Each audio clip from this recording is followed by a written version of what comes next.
Hello, I'm John Goynshor, Head of Partnerships at VMLY&R Commerce. Welcome to our Commerce Reimagined series, highlighting changemakers and visionaries transforming the way we define commerce and technology. I'm excited today to welcome our guest, Misha Sher, Global Head of Sport, Entertainment, and Culture at Mediacom. Innovating at the intersection of culture and commerce for over 15 years, Misha has advised and negotiated more than $1 billion in partnerships. While doing so, he has represented some of the world's biggest brands, including Toyota, Coca-Cola, Dell, Liverpool FC, and PlayStation, in addition to managing luminaries like Pele. Oh, by the way, he co-authored the best-selling book, Art of Branded Entertainment. It's an amazing read. With that, I'd like to welcome Misha Sher. John, great to be with you. What an amazing introduction. Thank you. Hey, you know what? It's your amazing career and excited to chat with you today. After 2 years living in a pandemic world, physical and digital shoppable experiences have arguably reached a tipping point, contributing to one of the fastest growing and most exciting areas of our business called entertainment commerce. And for us, entertainment marketers and partnership marketers, it couldn't be a more exciting time. We have the opportunity to tap into gaming or the metaverse, sports, movies, streaming, music, celebrities, and fashion. And I know that you've been at the forefront of this for the last 2 years, dealing with the pandemic pivots, and wanted to know, Misha, what are you seeing in the world of entertainment commerce in terms of how you're advising your clients, what's happening in the industry? If you could talk a little bit about that, I'd love to hear it. Sure. Well, we've certainly been forced to innovate over the last couple of years. I think we've been on that journey for a number of years in terms of being able to link awareness to conversion. But now, because we've been stuck at home and spending so much time with technology, I think the acceleration has been quite significant. And also, many of our clients, particularly retail clients, just didn't have the luxury of getting us into shops, right? So they had to start thinking creatively in terms of how they show up in our lives when we are spending increasingly more time at home working, at home entertaining, and generally more time shopping, I suppose, in the confines of our home or on the confines of our devices. So what that means is, the thinking, the strategies, the partnerships, the platforms, everything has to you have to rethink all of this. How does it all come together? Who is the partner or influencer in many instances? What is the creative? What is the right platform? The ability to reach people in the right moments and engage with them in the right way to drive conversion. All of these things have been accelerated over the last couple of years, and I've found it fascinating to be part of it. Advise many of our clients, as you say, be that how they partner with talent or how they show up in gaming or how they start to create original entertainment, so that we go beyond product placement to actually creating entertainment that people want to engage with.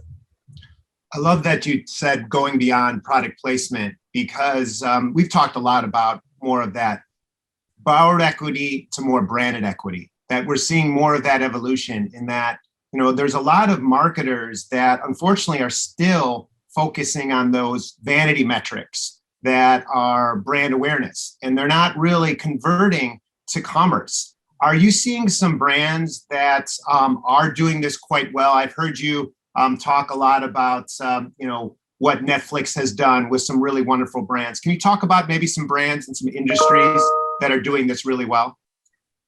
Yes, of course. Well, I think one industry that does this quite well is the fashion industry. And I'm not surprised, because I think the fashion retail luxury business tends to be at the forefront of innovation. And they have to, due to the nature, due to the nature of their business. So I think it's been fascinating to see how quickly some of these brands, and we've worked with both LVMH and Richemont. So there are lots of brands in those, in both those groups. It's been fascinating to see how they have how they started to create these how they started to merge sort of the real life and the virtual life, and how they started to develop these experiences of their brands, of their fashion, of their designs that people can start to experience in their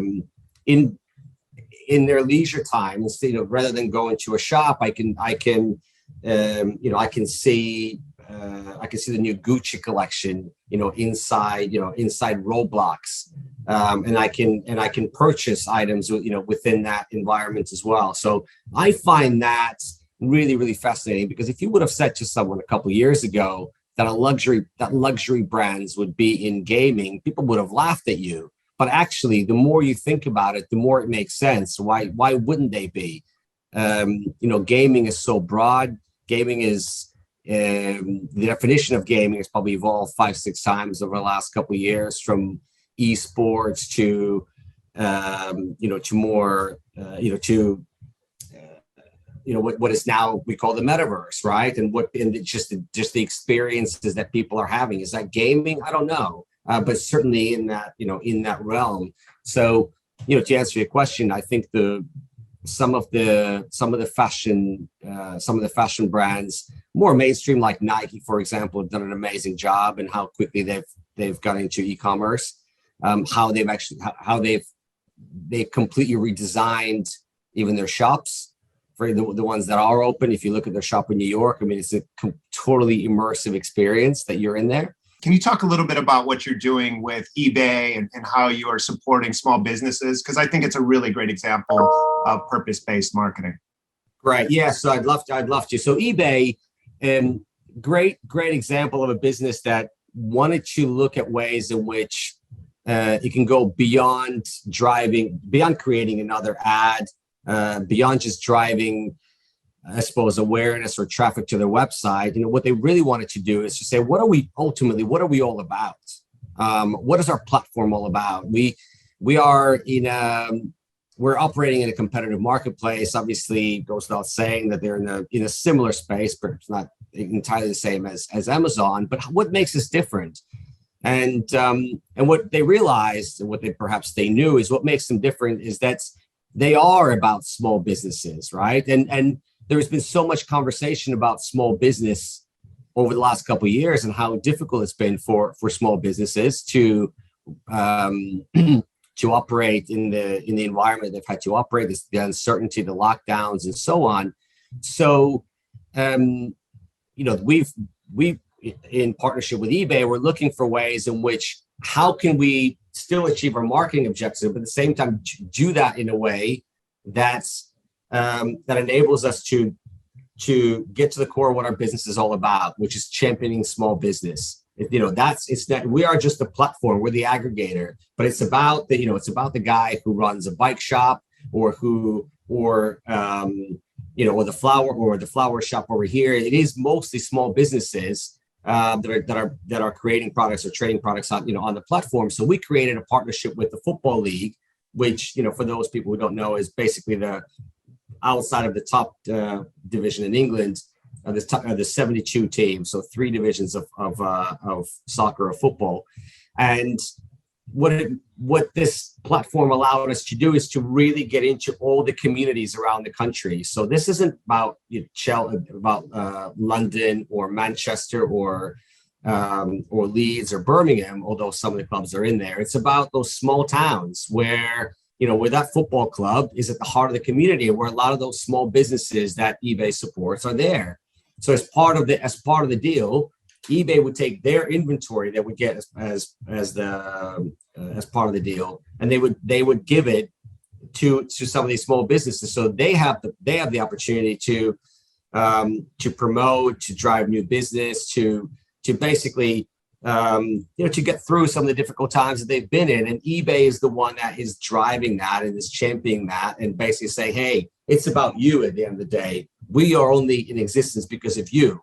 So anything we can do in terms of the types of partnerships we create, in the way that we execute these partnerships, if that helps our community, then we've done well.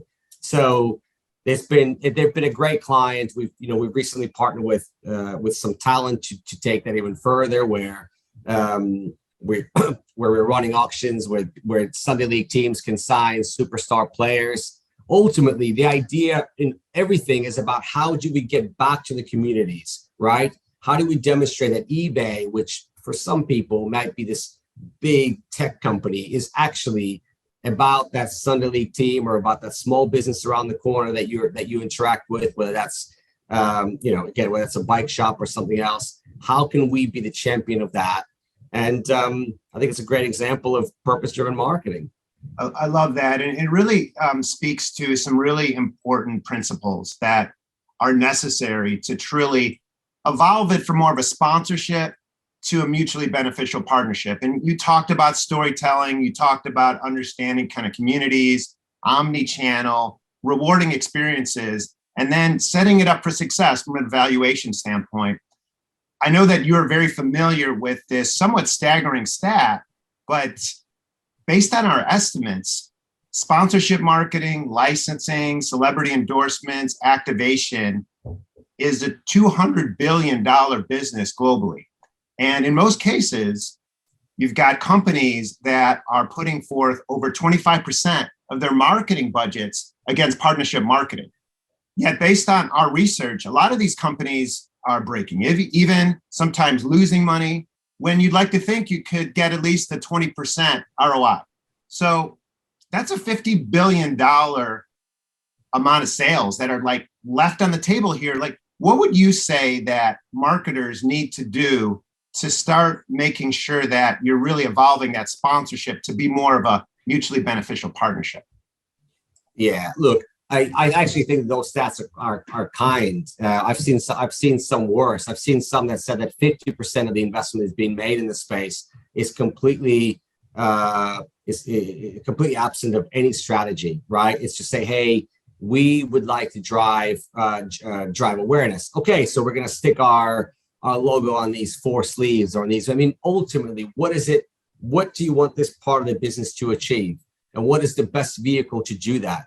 And I think when you have a good plan with anything in life, really, but when you have the right sort of plan, if you look at brands that do things well, you look at sponsorship marketing, you look at someone like Heineken and what they've done in the space, it's been amazing. And it's very, very clear what they do, why they do it, and how they've been able, MasterCard and others, how they've been able to sort of build this ecosystem of partnerships that ultimately all deliver against the same type of strategy, right? It's not random that the partners that they choose or how they activate. So for me, it starts with that, not deciding what you want to do and then work backwards to validate your reasoning. It's just say, if we're trying, what is our business objective and how can culture or partnership deliver for us, right? And then you'll identify that it might be Formula One, or it might be NBA, or it might be football, or it might be some combination thereof, or it might be something completely different. But from there on, once you have the right type of, once you've aligned and you got into it for the right reasons, then it's all about how you execute. And I think that we have to get into or I guess all of us work in partnership marketing have to think about how we create something that's greater than the sum of its parts. How do we, as you say, go into the beginning of the conversation, rather than borrowing equity from us saying, I'm going to pay you, John, I'm going to pay you $20 million so I can now use your logo and your channels to basically push my product. It's just say, how can we together, my brand, your, and by the way, many of these companies have incredible reach and ability to help the rights holder. How can we create something that is truly transformative? Something that really genuinely delivers. And that's why the programs show up so authentic in the marketplace when you have your hand on it. That being said, you've told us a lot about how this is really one of the most exciting times in terms of fusing culture and commerce and technology. We're at a point now where consumers can contract at any point of their journey. And obviously technology is leading the charge in that. given that there has been that acceleration and retail is never going to be the same, can you talk a little bit about how technology is the future of commerce and how specifically it is going to be shaping entertainment commerce? Yes, of course. This is not good news for us, I don't think. But the reality is that we are, these devices, have become basically an extension of us. Whether we like it or not. I mean, to say this is a phone is inaccurate. This is a supercomputer, right? So it does everything. It takes it's got your emails. It's got your fitness stuff on here. It has your it's got your whole life, on this device. So, and again, going back to what we spoke about earlier, because the pandemic has accelerated this, the adoption of technology and has moved a lot of the experiences and shopping and so on online. That's became even, that has become even more. We become even more married to the, to the device. But beyond that, I think the actual technology and the ability to deliver these immersive experiences has evolved to the point where it's not two-dimensional, where you're just being served advertising, right? It used to be, I mean, it still is to some extent, where you're getting pre-rolls or pop-up ads. That's not. It's different now. You can be inside. I could be playing a video game with my friends, and without putting the phone down, I can have an immersive music experience. I can buy tickets to a concert, and I can buy some merchandise in there as well. And I can see I can see a new Balenciaga collection over here. All of that, the ability to integrate all of these elements into what we're doing now without you having to put one thing down and open another window, and then I can be doing it all at the same time without leaving that experience. That's what's happening. And then on top of that, the ability to have these transactions in the moment has also grown, right? So again, the ability just to click at a click of a button, I can buy a skin or I can buy an item, and it's all linked to my Apple Pay or whatever it is. It's the fact that the behavior and the technology have been accelerated to an extent where it's become a lot more, they've become a lot more connected now, rather than before. It was a bit clunky, or you have to see an ad and you have to come home and you have to Google it, and then you have to go to another place. Like, all of that is becoming part of our sort of metaverse, if you want to, or whatever you want to call it. I think that's sort of where things are moving to. So if that answers your questions, is that we are able to do all of the things that used to be separate and disparate that are now happening all at, sort of all at one time without you having to leave it. So, which means that there's a sort of this acceleration from awareness to conversion that's happening as a result of that. And brands are able to improve the appeal and differentiation in a completely different way than they did in the past. And again, the time to do that has contracted to the point where we can go from seeing something to buying something, at a click of a finger. Like I said, that's fascinating. And I do think there's been some amazing, silver linings. We talk a lot about really showing up in the most authentic and human way. And to some Gen Z and millennials, the metaverse is really where they live and breathe.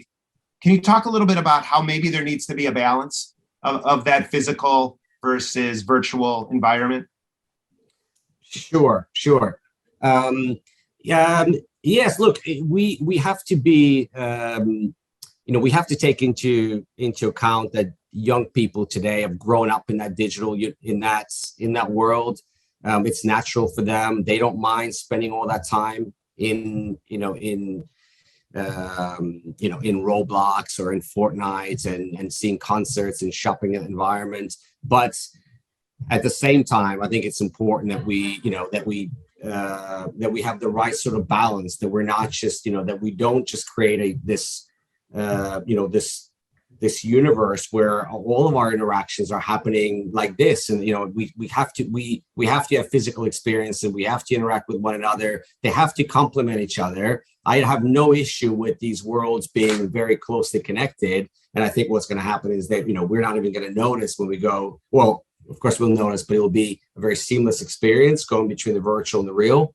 But I wouldn't double down just on creating everything in the metaverse, because we still have to live. So I love that. And if there's some great evidence of needing that communal experience. If anyone went to see Spider-Man or wanting to go to football or soccer in the US. Anyways, I know we're wrapping up. It's been an absolute pleasure talking with you, Misha. We can do this all day, all night, all week. I thank you for the time today and look forward to speaking with you and working with you in the future. It's been great. Really enjoyed the conversation, John. Thank you for having me.